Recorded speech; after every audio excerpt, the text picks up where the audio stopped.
Well, the seats that I currently have won't lock in.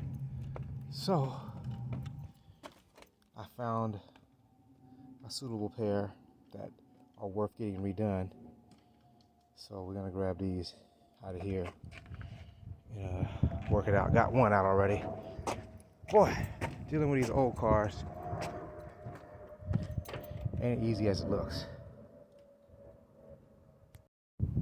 I originally pulled out the driver's seat, but it was gonna need all kinds of work because the frame was broke up on it. Located another one. Seat's in better condition. I can't get this one out of here, so I'm leaving it because I got a better seat on the other side. So I'm gonna leave that. Lucky for me, you come prepared to carry something just in case. I think I spotted. No, that's a Volvo.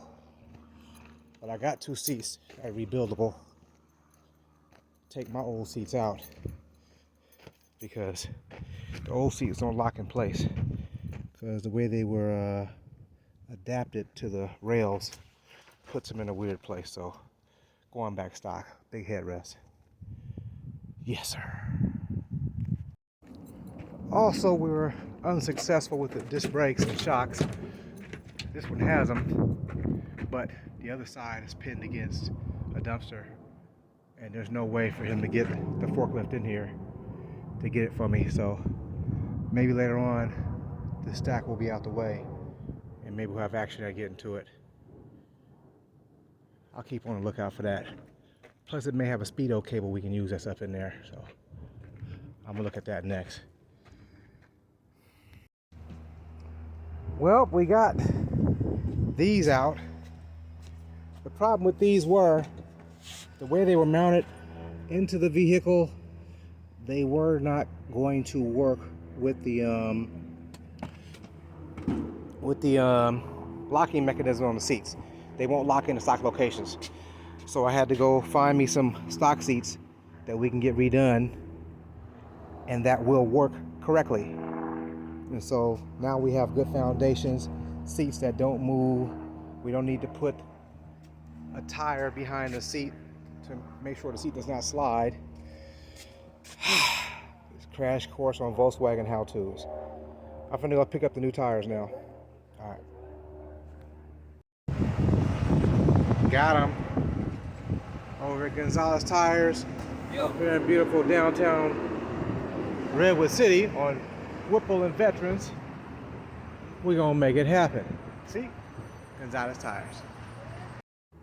Okay, I've acquired another Speedo. VW wiring is a mess, but I am going to put another Speedo in because I have currently no gas gauge, no blinkers working. I do have a friend who said he'd come by and give me a hand, but I'm gonna go ahead and put this instrument cluster in. Maybe we'll win something, maybe we'll gain, maybe we'll lose, we'll know. Let's put this in here. Should be pretty straightforward the way it looks. Just follow how things were put in there and put them right back. Maybe we'll gain at least the gas gauge or something, who knows. Checking back. Took it for a test drive down the block. We gotta lower it down. It rides real stiff. See how that gap is too big. Among some tires. Woo, way too high over here for sure. So definitely gotta put it down. Maybe lower the idle. That fender is out further than what it should be. It should be in here a little bit more. But for the most part, we're okay. Well, you may ask yourself, well, Rob, why is the tag still on the tire? Supposed to pull it off before you put them on there. Well, I guess you can call it an old hood thing.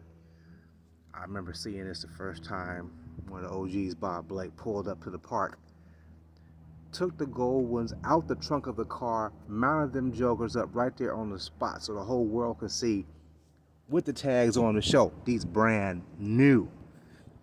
So I guess that's just a throwback to the people I've seen before me.